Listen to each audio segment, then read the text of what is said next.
The college football experience, North Texas Mean Green 2024 season preview episode on the Sports Gambling Podcast Network is brought to you by Underdog Fantasy.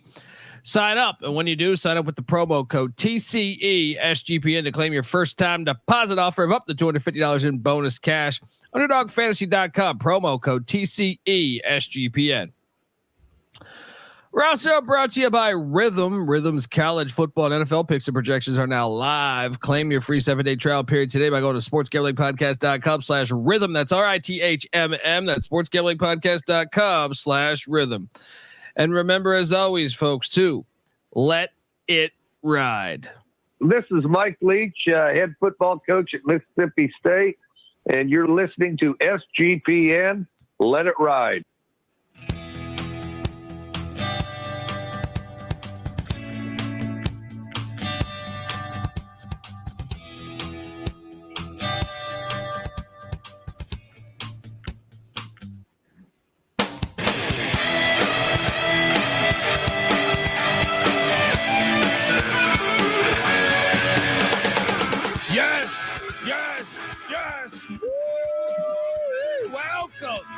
Welcome to the college football experience, North Texas Mean Green 2024 season preview episode. Always a great time to talk Mean Green football. If you know, we'll pick Dundee here, but look, youtube.com/the college football experience as we continue on the journey, breaking down 134 college football teams with a solo podcast for every, and I do mean every single school.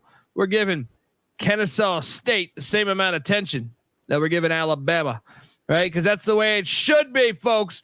YouTube.com/the college experience. Hit that like and subscribe button and go check out all of our previews. We are getting down to the final conferences here as it is August 10th.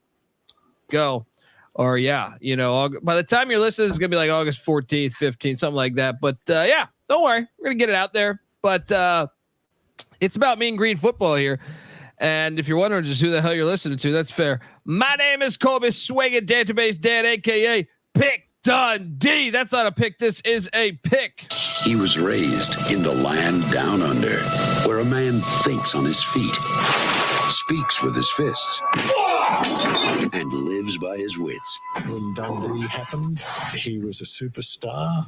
He's the kind of guy that would drink a gallon of gasoline so he could piss in your campfire. You could drop this guy off at the Arctic Circle wearing a pair of bikini underwear without his toothbrush, and tomorrow afternoon he's going to show up at your poolside with $1 million smile and a fistful of pesos. Yes, yes, yes, I will show up by your poolside with $1 million smile and a fistful of pesos, because I've been picking college football winners for a long time. All right, and it starts right here with the Mean Green. Another chapter. Joe Green, Hayden Fry. They got a new stadium somewhat. Let's go. Eric Pegram, baby. Oh, love Derek Pegram. Love Derek Pegram. One of the swaggier players. I was a huge fan of the third down running back in the 90s. Now that I don't know that really happens, because you used to have the bell cow. You used to have like the absolute bell cow.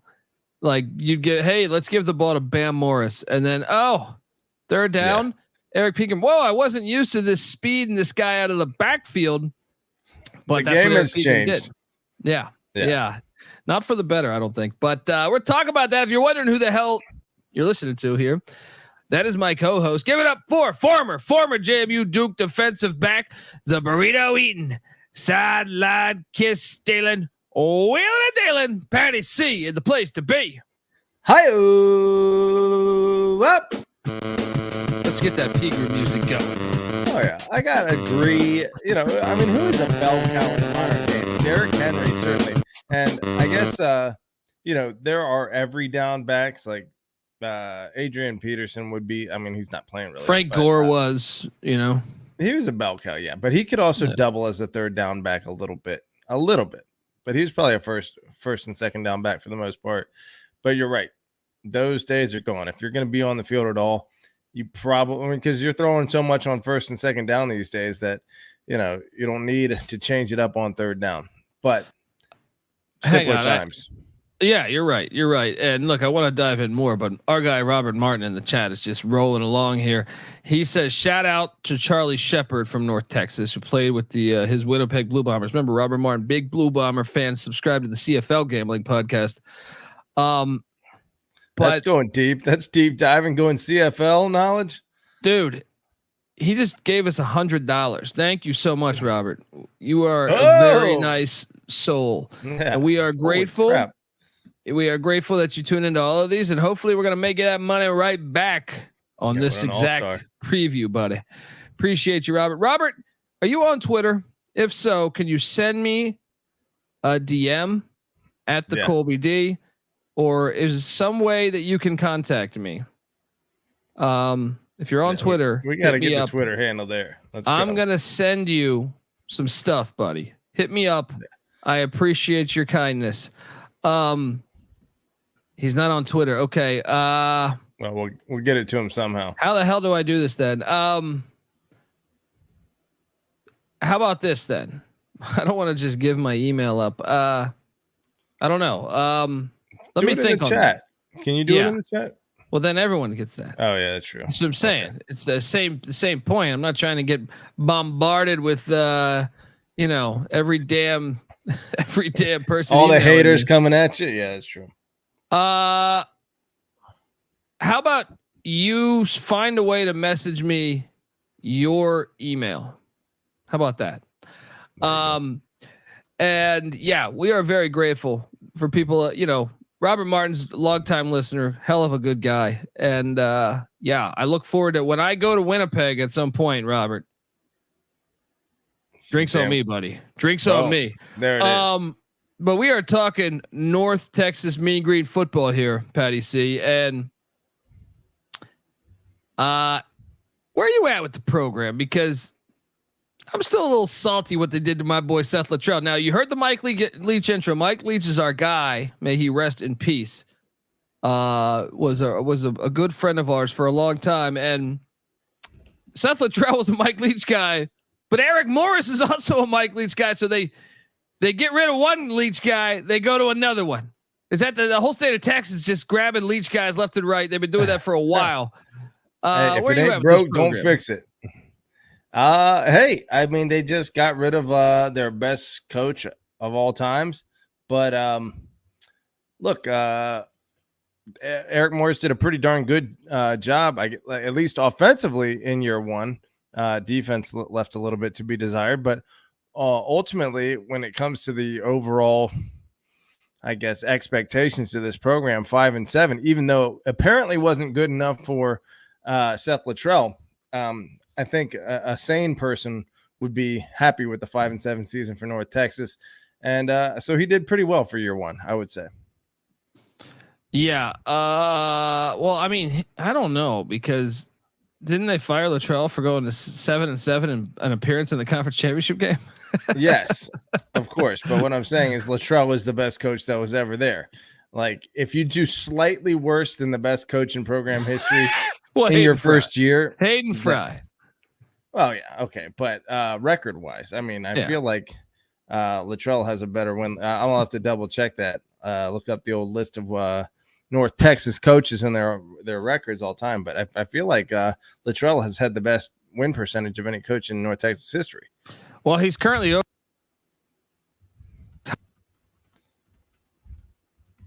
Yeah, I mean, it's not like I just came here to with a mission to shit on Eric Morris agency, but I don't. I just thought I was confused by that by that firing, not hiring. The hiring, Eric Morris's offenses have flown before, so I'm not trying to bag on the guy, but I would say, I guess last year, considering the turnover, it was an all right season, but I tend to think, like, if you watch them, they were not a very good football team. And I think 5-7 actually kind of hides a little bit of their, if you want me to perhaps dive a little deeper on that, is my point is, like,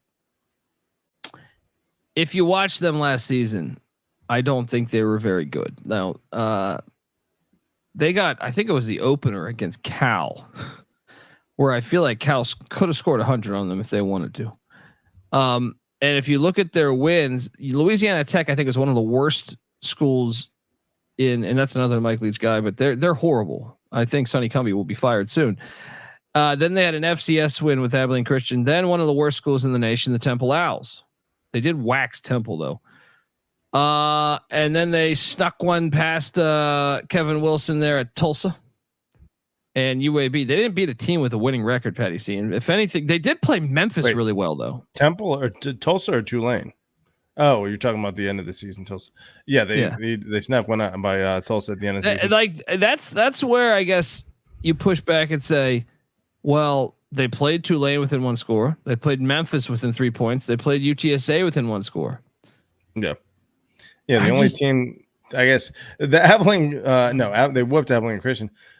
Cal whooped them, which is understandable. And then the only other one to whip them was SMU. So those aren't terrible losses. I feel like, though, when I watch them, maybe they dress some of these up because, like, I thought when watching them, I was like, man, this team's not very good. But, hey, it's year 2.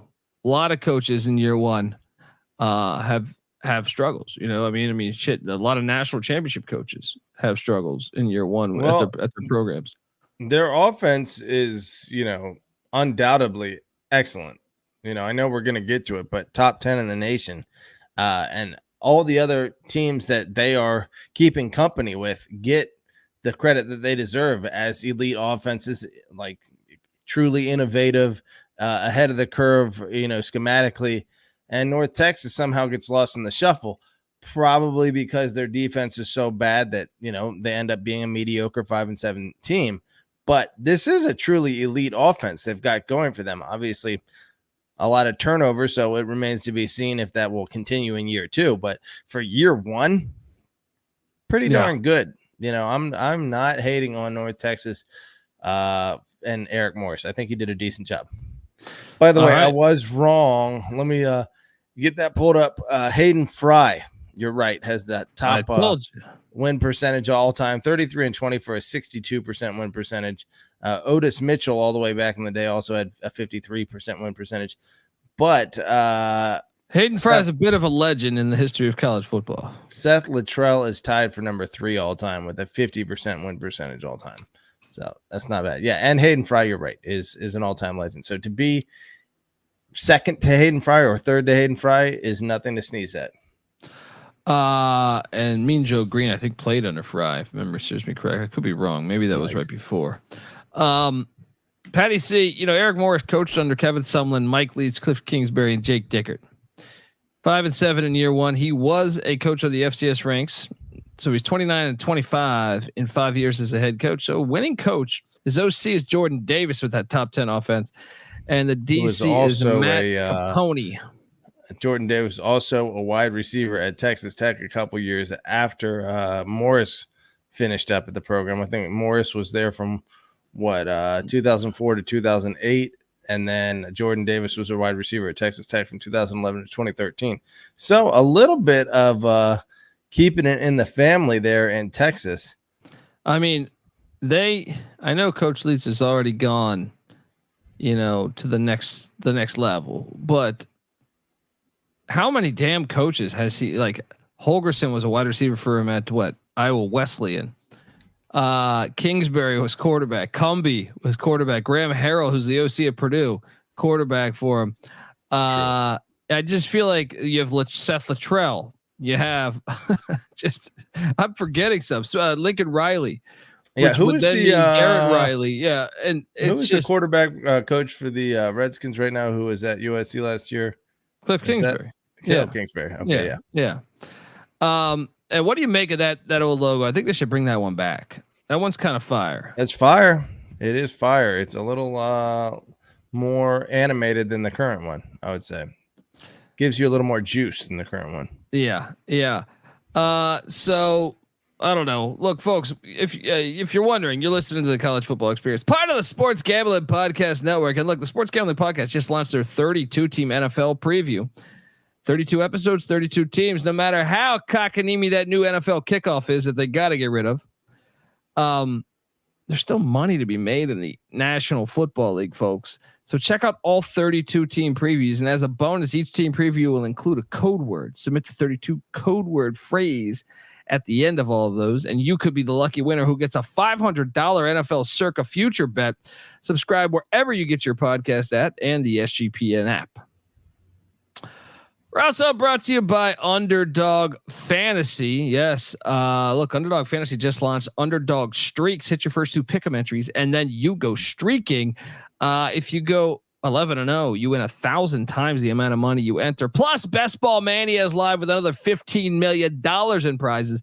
They just added another college football contest for Best Ball. I'm so glad we have an episode out already where we did a draft for Best Ball. I've been waiting for this 20 years. College football, best ball, Underdog has finally leveled up to get to the no. I'm surprised no one else has done this. So get on over there.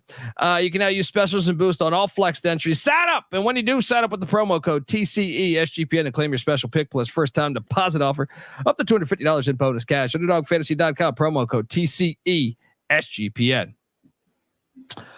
We're also brought to you by Game Time. Yes. Game Time is now the authorized ticket marketplace of the MLB. So if you're going to get out there to a Texas Ranger game, make sure you use the Game Time app. All right. They are an authorized ticket marketplace of the MLB, which makes getting tickets even faster and easier.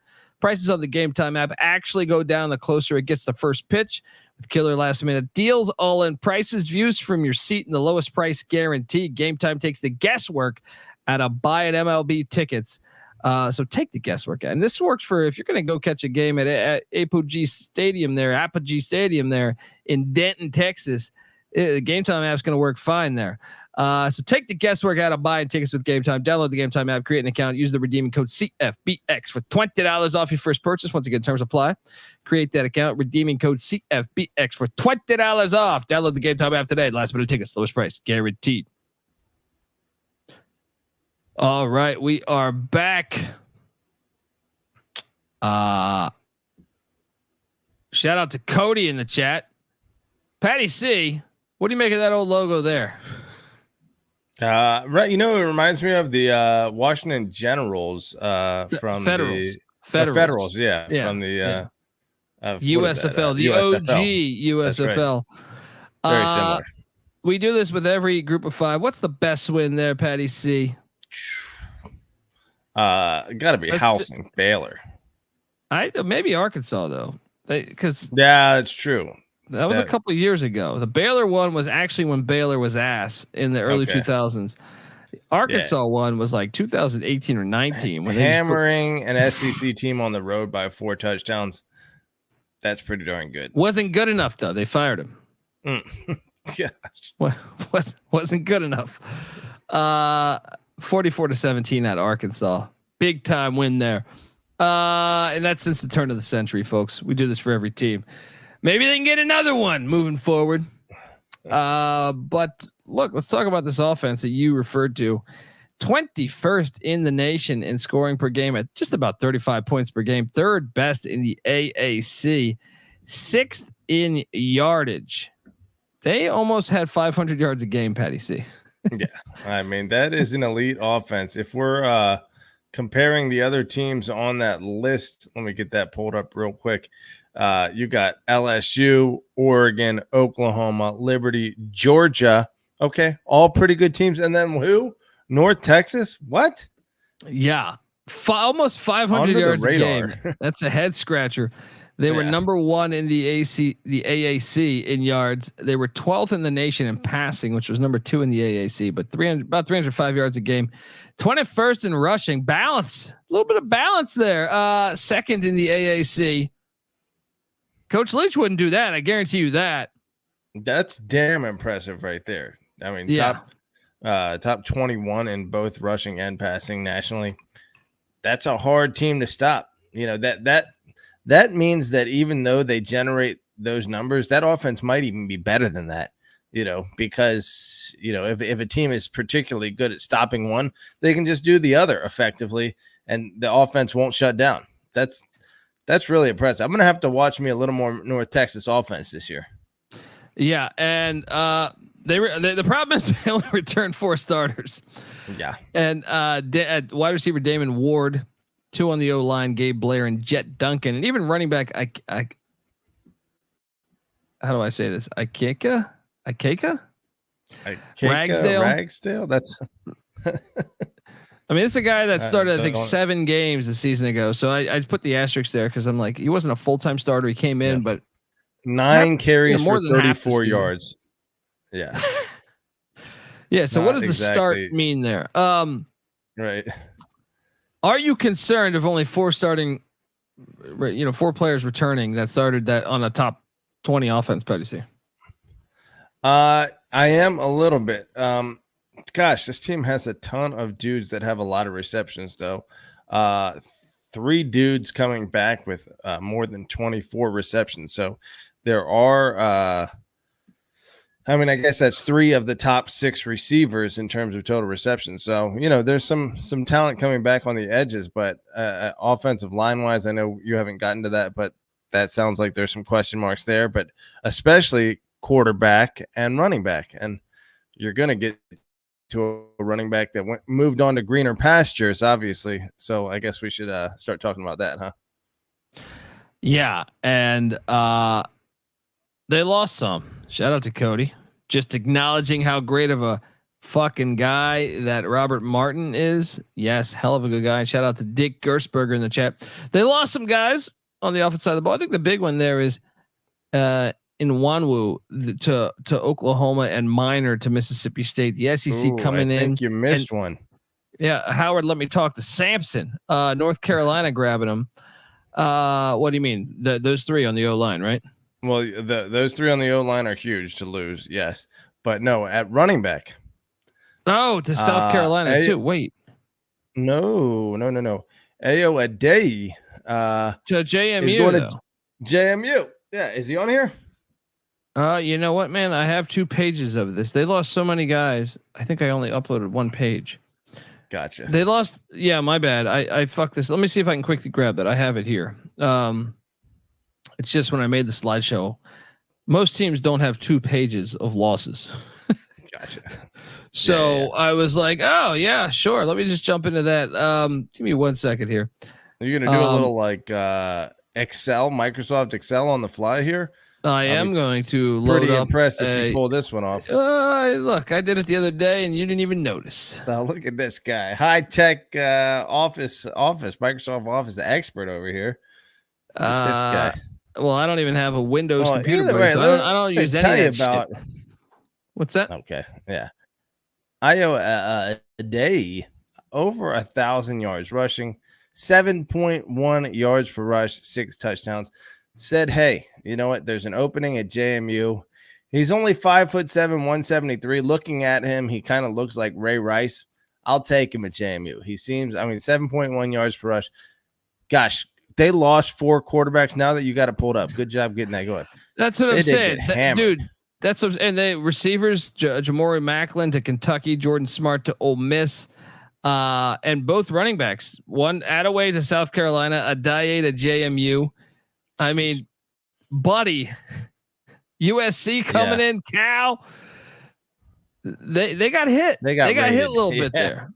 Yeah. Attaway had 738 there. So between those 2, it's far and away their 2 top rushers, because number 3 on the team, Isaiah Johnson, only had 229. So a ton of, almost all their production out of the backfield gone. It looks like half their receiving production's gone, and obviously 100% of their quarterback production's gone. And they lost how many offensive linemen? 5, and 3 of them to major schools: North Carolina, Oklahoma, and Mississippi State. Oof, gosh. Coming in hot. Abilene Christian has got a pipeline going through Denton, Texas, by the way. But Patty C, the portal goes both ways. Just like you in those Hollywood streets. All right. I'm joking. Get me out to West Hollywood. Anything's bound to happen. Quarterback Chandler Morris comes in from TCU. Also Grant Tisdale. No relation to Wayman as far as I know. But they got 2 TCU quarterbacks. Bringing in yeah, and then they bring in Trey Bradford from LSU at the running back spot, and Zach Evans from Minnesota. Zach Evans had certain games where I thought he was all right, and I actually like this one better than all of them. Juwan Price from Syracuse via New Mexico State. He had some decent seasons at New Mexico State a couple seasons ago. I also like the DT Sheffield get from Washington State, and then Jeremiah Alston from West Virginia, who is Patty C is projected to start there as well. And Dalton Carnes from Houston, Nick Rempert from Tulsa. Oscar Hammond comes in as a JUCO transfer at the tight end spot. Makai Lee on the offensive line from Mizzou. And then they did grab a TCU offensive lineman, Patty C, and Jasper Lott. How were they able to get so many TCU guys? Obviously, it's like 10 minutes away, so that probably helped. He probably just walked over there and was like, "Hey, you guys aren't getting playtime. Come to Denton." Yeah, just hang out at the Applebee's right outside of TCU campus. Landon Peterson comes in from Texas Tech. Johnny Dixon coming in from Va Tech. Justice Guillory from Stephen F. Austin, the Lumberjacks. Kicker Blake Ford comes in. A close game. You get an SEC guy. Boom. Long snapper Jensen Walker also coming in from SEMO. Patty C, is the offense going to be better in 2024 than it was in 2023? Because that's a tall order. I'm going to say no on that. I'm going to say almost certainly no. You lose all that production on all levels of your offense. Well, you do have coaching continuity for consecutive years now, which you didn't have before. That's unbelievable that they were able to. Was that basically that was year one last year? That's an unbelievable coaching job to get that group to number 6 in the nation. But I there doubt was they continuity in grabbing a Leach guy from a Leach guy. You know what I mean? Like so, there was maybe you're right. Look, I mean Chandler Morris. Let's be honest, it's a pretty good pickup. Career throwing percentage 66%, essentially 65.8 with 310 attempts. That's not a small number. He's an accurate passer. 8.2 adjusted yards per attempt, 16 touchdowns, 5 interceptions. Can he stay healthy though? He's gotten dinged up in a lot of games, but you could argue but Chandler Rogers, by the way, they have to have a quarterback named Chandler. What is this fucking Friends over here? 29 touchdowns, 4 interceptions. He heads out to Cal. We'll see how Morris does. Let me tell you though about Chandler Rogers, because the 2 years prior to Eric Morris's arrival, he was 1,300 yards and 2,400 yards, 100, and that was on 179 attempts and 320 attempts respectively. Last year, all the way up to 421. Threw for 3,300 yards and then 20, like beforehand, 15 touchdowns, 7 interceptions. Then boom, 29 touchdowns, 5 interceptions. So I feel like Eric Morris is probably a pretty big reason. It's not like most quarterbacks just improve. Well, Rogers to that was extent. At ULM. Yeah, that's true too. Yeah, that might have had something to do with it. But one thing I do like about the Chandler Morris get is he was with Sonny Dykes. Where did Sonny Dykes come from? Mike Leach's coaching tree. Where Kendall Briles was running the offense. Where did he come from? Oh, his dad. His dad comes from Mike Leach's coaching tree. So I didn't realize Art Briles was a Mike Leach descendant of sorts. Oh yeah. So I'm saying I feel like every coach in the past 20 years. Anyone who's able to throw the ball. Yeah. Patty C, I think the offense will regress a little bit. I still think it'll be good, but I think it's going to regress a little bit. Folks, before we talk the defensive side of the ball, I want to tell you that the college football experience is brought to you by Rhythm. Football season's here, and the college football and NFL models are now live on Rhythm. Create your own winning betting model or let Rhythm do the heavy lifting for you. You decide what matters most to you, and Rhythm builds a custom model around that. Or you can just sit back, crack a cold one, and let Rhythm do everything. Rhythm uses AI projections from MIT data scientists. So Rhythm already has you covered for NFL Week 1 and college football Week 0. I like the Yellow Jackets plus 13 against Florida State. So get on over there Claim your free 7-day trial period today by going to sportsgamblingpodcast.com/rhythm. That's RITHMM. That's sportsgamblingpodcast.com/rhythm. We're also brought to you by Circa Survivor and Circa Millions.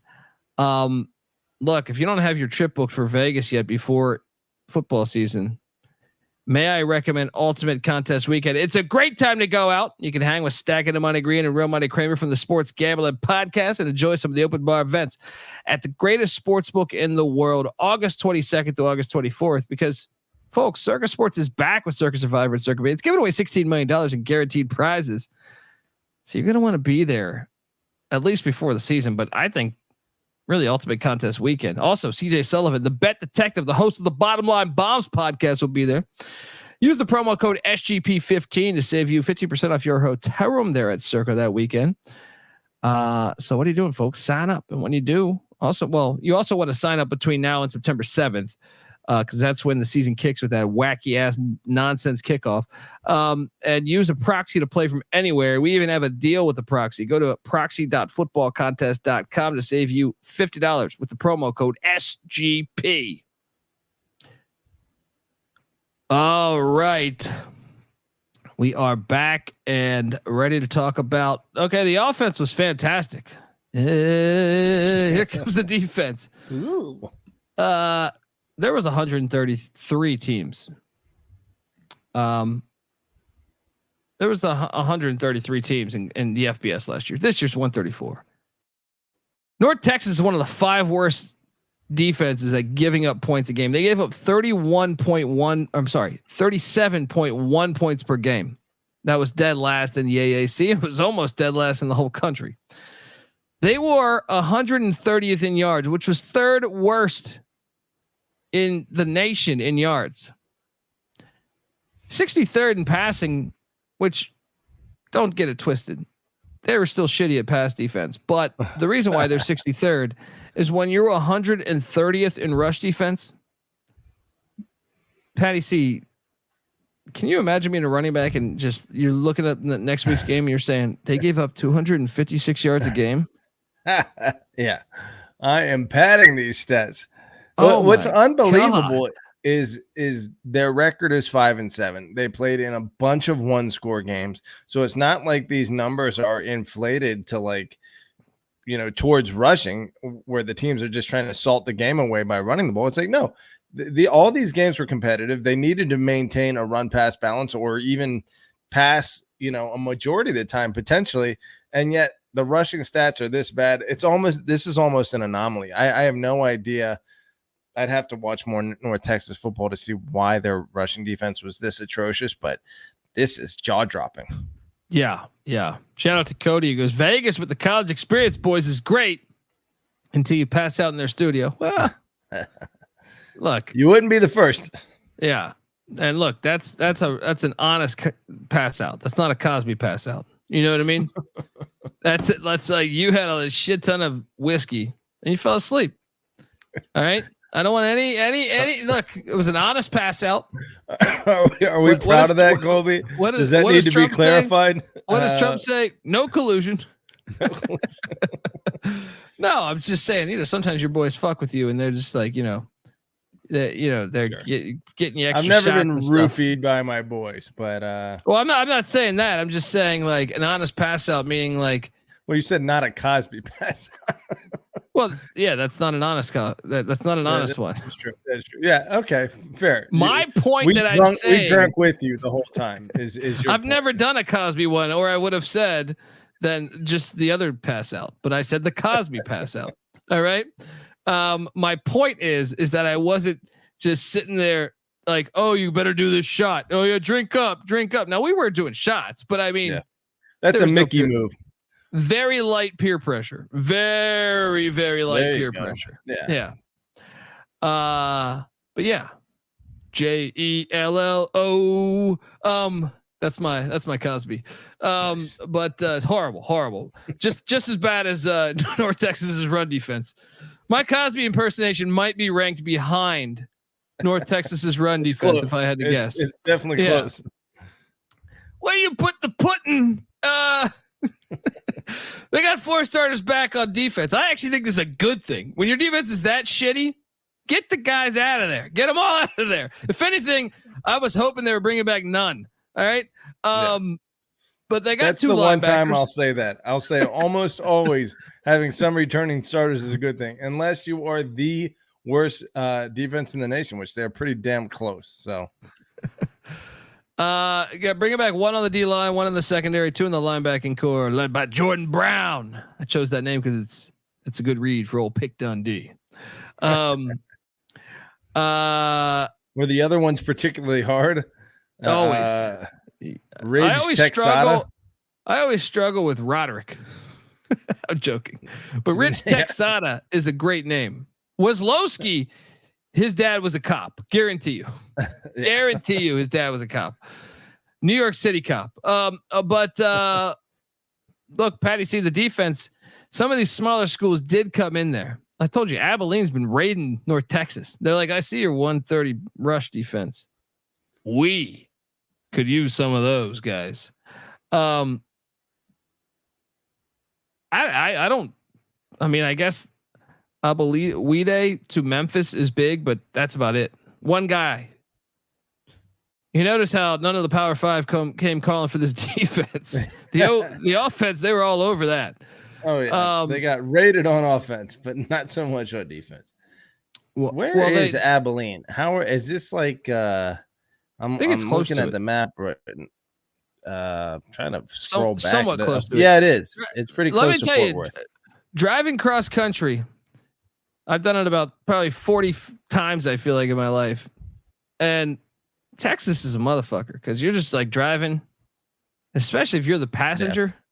You just wake up. Oh, where are you at? I passed through Amarillo a few times. What is it? That doesn't count because you're barely in Texas then. Yeah. If you go through the middle of Texas, dude, it's a mofo. That's like, I mean, I'm just saying you're going to wake up 15 different times and you're still in Texas. it's almost remarkable, but how did Abilene, an FCS program, manage to snag so many of these North Texas players from the FBS? They got a pipeline. It's weird. It usually goes the opposite direction. Is my point. Usually you pipeline from the FCS to the FBS. Well, I can tell you this. North Texas got aggressive on the defensive side of the ball. They went out and got Jake Shipley from the Oregon Ducks, Patty T. If there's one thing you know about the Oregon Ducks, their D-line normally pretty loaded. Yep. Shipley is projected to start for them. Terrell Dawkins coming in from the Gamecocks. I don't know that he's going to start, but I think he's going to get on the field some. VJ Bronson from Arkansas State coming in there. And then the linebacking core, Shane Witter from Oklahoma. JJ Jean-Louis from That's got to be a State. Name of the Year candidate right there. Triple J. Yeah. Jaden Hill, a JUCO corner. Xavion Bryce from the Texas Longhorns. They did, and the big one to me is Yashim Young, who is the safety at Ole Miss, but he was like all Big 12, I believe, at Iowa State prior to that. All right, you got my attention. You got my attention. Power 5 defensive transfers and good Power 5 for the most part defensive transfers, and then a Memphis transfer. Yeah, they got my attention too. By the way, the returning starters: Jordan Brown was the leading tackler. Ethan was Lowski was the third, and then Roderick Brown was the seventh. And then so ultimately 5 of the top 11 tacklers come back, and 9 of the top 16. So I think the defense, despite all those transfers, actually has some. Be very fragile with your words here. You're like, I think the defense I'm not going to say good really returning good. production. I have most of their returning production, whether it's good or not. That's another question. Well, I don't get they bring the head cold, but they're I think even, Texas seems to be like in love with every team's got to run the Leach stuff, which I don't understand personally. And I love Leach, but even North Texas fans who haven't been known for defense since Mean Joe Green last season, they were saying, "The fuck is that?" You know what it probably is? It's probably that Texas football is so popular in Texas high school football, and they probably want to crank out quarterbacks with these huge statistics and get him recruited or whatever. And so I think that's probably really where it is it's like the air raid has infiltrated and dominated the high school ranks in Texas. And so, but still, if you're North Texas, you want to get to the college football play. We have a look before there was a fence up against you. Now there's a little cut in the fence. All right. Now I would like auto bids for all the conferences, but there's a cut in the fence, meaning that you can get to the playoff. But to me, it's going to be hard at the same time because I would zig where they zag. Like I'm very intrigued, but I think the AAC is one of the most interesting conferences this year. Not because of the teams in it as far as like geographically, but as far as just, I think it's wide open, but you have a lot of the same stuff going on. You know what I mean? You got South Florida running basically Josh Heupel's stuff, which by the way, another Mike Leach guy, right? Yeah. And then you got Tulsa with Spurrier Jr., who was on Mike Leach's staff at Washington State, right? You got the Rice Owls passed the hell out of the ball with Tuiasa Sopo as the OC, right? And now EJ Warner at the quarterback position. EJ Warner coming in there. Memphis has forever been a pass first team to me, and again as a 4th or 5th year senior now. Yeah. Well, my point is everyone's doing that, so I don't know that can you actually do that and succeed? Now, yes, obviously, SMU just won the AAC. They basically they're a pass happy team. Yeah. They're gone now, but Tulane. You want to talk about an opening? Yeah, you're right. Basically in the same town as where SMU was in the same conference. Can you just step up and take their place? True. And Tulane won it though with kind of a rushing. The year prior, a rushing attack. I would say. Yeah, they were a run first team. Although Pratt was still a very capable passer. Yeah, but I'm just wondering, is it smarter to zig where they zag, or is it just smarter to just, hey, we're all playing the same shit, and our guys are going to beat your guys because we're in Texas? I think whatever personnel you have and whatever allows you to move the ball most and control the clock and do whatever it takes to win. But yeah, I think maybe from a preparation standpoint, there's a little something to what you're saying. If you have the opportunity to put a wrinkle in that the other team hasn't seen most of the time, then maybe that gives you a little bit of an advantage. It seems like you said the number 22 rushing offense in the country last year. Seems like they're not completely committed to chucking the ball around. They do have that balance. So maybe you're right. Maybe they lean into that a little more this year and reap some rewards from that. Well, Army and Navy are now Navy always was, but Army is now. So you know that you bring up their history against the great state of Texas. Recent history at least. Let's get to it, Patty C. Do you think the defense will be better, by the way? I would hope so. I think it'll be better. But I don't know how much better. Capone, he had come from Iowa State as the cornerbacks coach. Last year was his first year as a defensive coordinator in his career. So, probably some pretty big growing pains that he had to experience last year. Maybe year 2 as a DC yields better results. And their special teams coach is Drew Swoboda. I bring that up because I think that might be the father of Evan Swoboda. How many Swobodas can there really be? Starting quarterback for Wyoming, who's on the schedule. The win total sitting at 5.5. What do you make of that old logo there, Patty C? A little weird. It's like got a broken back, but okay, it's kind of cool. I like it. The win total, a lot of letters. Yeah, you don't need to have University of North Texas Eagles written out into your logo there. That's a retro logo. They ditched it. Some suits idea. Look, the win total sitting at 5.5. The overs at -140. The under to +120. So Vegas is saying 6-6 is probably what's going to happen. And it's more likely than 5 and 7. So that would mean Eric Morris Agency's bowling, Patty C. They're +2,000 to win the AAC championship, +15,000 to make the 12-team invitational playoff, and +30,000 to win it all. I think that's 300,000, and I forgot to add a zero. Anyway, Patty C. Better be 300,000. Yeah, no one's touching that one. That win total, Patty C. On first thought, what are you thinking? Under. And that's just because the offense lost a ton, right? It's because the offense lost a ton and their defense was awful last year. Well, and let's get to I it. did peek at the schedule, and it doesn't have that many super easy games on it. Now, I did power rank this schedule. I know I forgot on a couple of these ones recently. Week 1, they head to Mobile and take on South Alabama, who is breaking in a brand new head coach in Texas legend, Major Applewhite. I still favor South Alabama. You saw what they did to Oklahoma State, when they went 34-7, and Applewhite was on the staff. It's not like they went off the reservation. So I got them 0-1. How do you see? What was it? Kane Womack left in the offseason, 7-6, or was he gone? When did he just leave this past offseason? Yeah, for Alabama's DC spot. Yeah. So, I don't know. New coaching situation there. I almost want to favor North Texas. Dude. He was the OC. Who's that? Applewhite. Okay, so there's a little continuity there.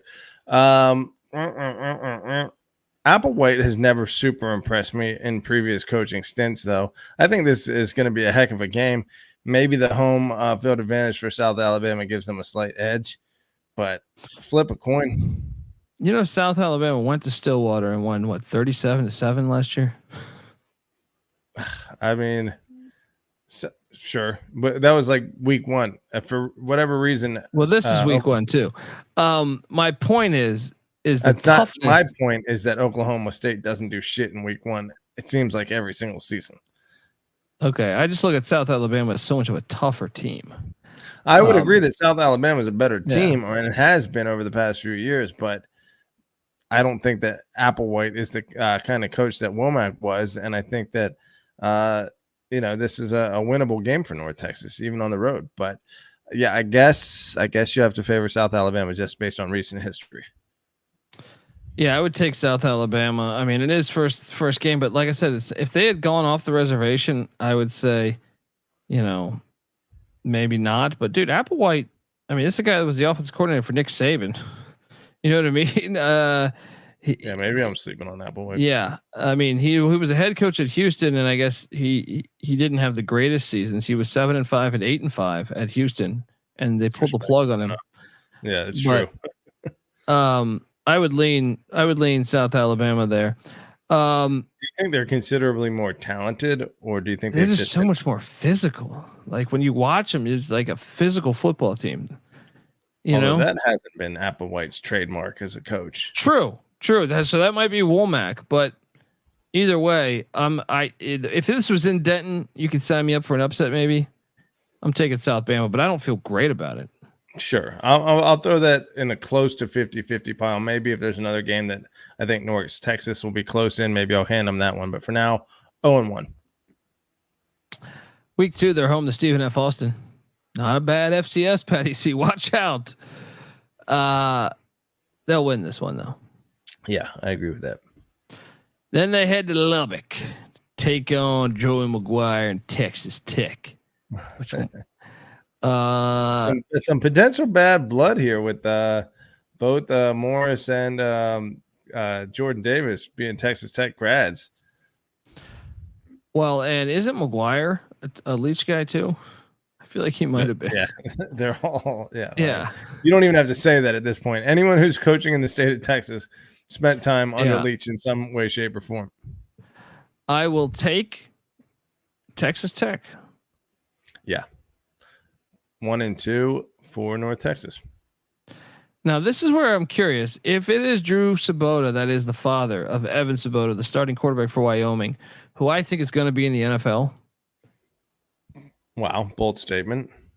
Dude, have you seen this kid? He's the kid who played the backup in the Texas game last season. He was the backup that started at Wyoming. That was 10-10 in the fourth. Thought he played really well that game for such a young guy. And he looks like Josh Allen. He's like 6'6", right? Damn. Okay. I'm trying to look up to see if there's any relation. But the first thing I'm seeing here is Wyoming's Evan Swoboda heard Josh Allen's praises. So yeah, maybe you're right. Maybe you have to favor Wyoming just based on that. I'm very bullish on Wyoming. I think Wyoming can win the Mountain West this year. Yeah, I think Wyoming's been a pretty good team. Bowl left what before last year? He left last season. This offseason. Yeah, this offseason, but he gave it to his DC, and his son is the new DC, who was the co-DC. So we talk about this stuff so much that we talk about it 5 months ago. It seems like 2 years ago. So I apologize if my timeline's wrong. But yeah, I mean, I do think that opens the door a little bit for North Texas. You know, any kind of coaching transition, especially a steady and experienced and proven winner like Craig Bowl leaving the program. Who knows if the next coach up is going to have everything going the same way. I'm more paranoid when they go off of when they leave the coaching staff and go bring in someone else. Yeah. You know, if you have a good assistant and you can promote them, then generally you don't fall off as hard, or there's less potential for that. Yeah. So I got them 1-3, Patty C. How about you? Yeah, I'll agree with you, but the home spot there is pretty nice. I mean, Wyoming. If they have that same, low scoring type of approach, maybe they just can't keep up with North Texas's high scoring. Let me tell you this: if you don't have your run defense fixed, Wyoming returns all 5 starters on the offensive line. I think they're the best offensive line in the Mountain West. They have Harrison Whiteley back, who's a stud running back, but they also added DQ James from North Carolina. You will give up 1,000 yards. If you do not have your run defense fixed, you will give up 1,000 yards. Where did they finish nationally in run defense again? 130. 130. I'm seeing last year 133 in rush defense, dead last, and obviously I think that some of the teams, again, Sports Reference, when I look it up, some of the teams don't count against that, but they were dead last in rush defense, and the second worst team was Louisiana State at 232. So they're a solid 30 or 23 yards behind the second worst team in the nation. That's unbelievable. That's probably one of the worst run defenses in like the last 10 years, if I had to guess. Yeah. And let me tell you, man, I mean, maybe the coach fixes it. Maybe Capone does that, but I can tell you this. Now, I do think Wyoming is coming off a BYU rivalry game, so maybe you catch them sleeping a little bit, but I can tell you this. They are the most physical team. I went and saw them. I think they're the most physical team in the Mountain West. Yeah, they have been. Yeah, you want to talk about something that takes the pep out of the step of your offenses when the opposing offense just can hold the ball for 12 minutes a quarter. Makes it hard to generate a lot of points. So, I guess we have to favor Wyoming even in Denton there. Shout out to Daniel Cady in the chat. Now we jump to September 28th. They are home to the Tulsa Golden Hurricanes, which is our very next preview, Patty C, that we're going to do in about 20 minutes here. I have Tulsa winning this. How about you? They beat Tulsa. Well, they beat Tulsa last year by 7, but Tulsa was on, I think, their second or third string quarterback. So I think Tulsa. That was in Chapman Stadium. This game is at home. You know what? Here's that 50-50 game. I'll give North Texas this win. So I'll say 2-3. I got them at 1-4, and then they had to Del Boca Vista, right? The Boca Raton, the old folks' home. Make sure you try the pudding. But at Florida Atlantic gets Tom Herman. Tom Herman is losing a ton, but I still lean FAU here, but not by much. I am curious what FAU has prior to this week. Let me look that up real quick. But obviously, in a vacuum, I would say Florida Atlantic should be favored there. But I'm having a hard time pulling this up. They could win this one. You know what? I'll give them an upset here. Give me an upset. They're due for one. They upset Florida Atlantic. Which is odd because you're so high on Florida Atlantic most of the time. You know what though? I'm not as high as doing the preview. I didn't realize Florida they got hit on the line of scrimmage so bad. Okay. Well, that's good to know. Florida Atlantic also has a bye, so both teams have a bye coming. But I think week. Florida Atlantic. No, I'm still taking Florida. They're better than North Texas, dude. They're a better football team. They're a better football team, man. Like, well, their record didn't reflect it last year, so just throwing that out there. They're better though. You are a Tom Herman believer, yeah. You're a Hugh Strip Club Freeze believer. You're a Tom Strip Club Herman believer. You love the strip club. Now I do, and they head to the Liberty Bowl. Take on the Memphis Tigers. That's a loss. Loss. Yeah. Then they they come back home to take on Tulane. Can they upset any of these schools? I'd say maybe Florida Atlantic. Slammed by Tulane. Although I would have thought that last year. And what was the final score on that game last year? A 7-point loss on the road. Maybe they have a surprise win up their sleeve. That's what I'm saying. I'm going to give them a surprise win. Do it against FAU. Let's give them the FAU game. All right. So I got them at 3-5. You got them at 2-6. Yes. Okay. And then they got a second bye week. They're home to Army. Patty C. The bye week is in the right spot, but your run defense is not fixed. Yeah. Of all teams, that'll take full advantage of that. I'm taking Army. Is there? I keep jumping around here. Yeah, there's no chance. I mean, I have Army so high this year that I'd feel like an idiot if I didn't take them. But if I'm honest, it could be an interesting matchup here. You know, you're throwing how is Army's pass defense? I feel like Army probably doesn't see such. They're a good defense, though, man. They're always like under what's his name, Monken. They've always been a good defense. Yeah, I'm gonna give this to Army, even down in Texas. Well, then they head to the filthy Alamo Dome, take on UTSA. They got to get an on-campus stadium there. Get rid of that bullshit. Yeah. But I'm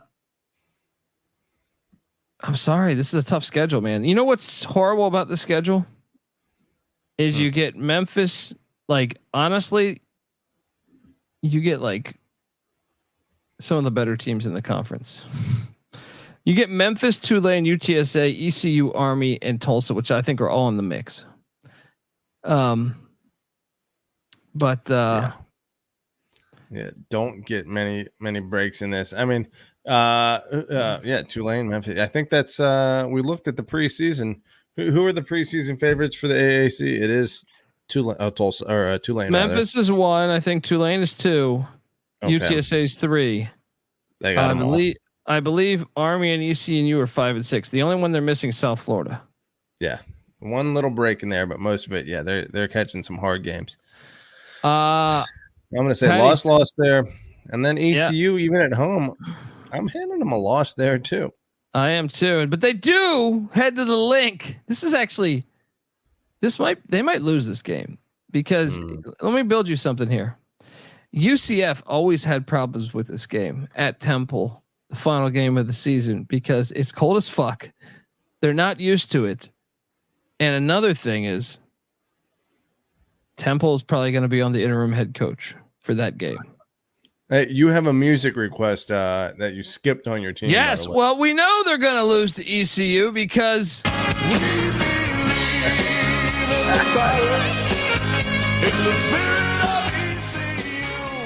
so sexy.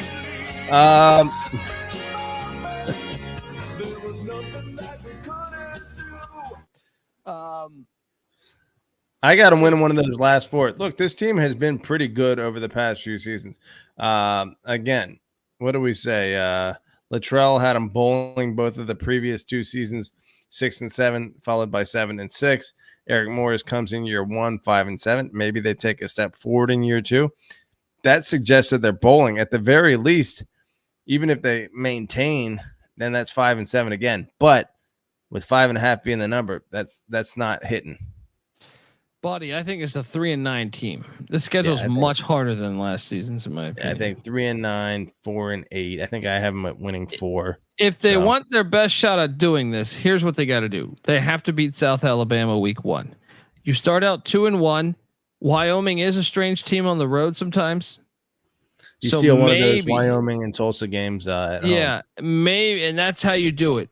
But after that, getting at FAU, at Memphis, home to Tulane, home to Army, and at UTSA, and then home to ECU. That's like the best part of the conference.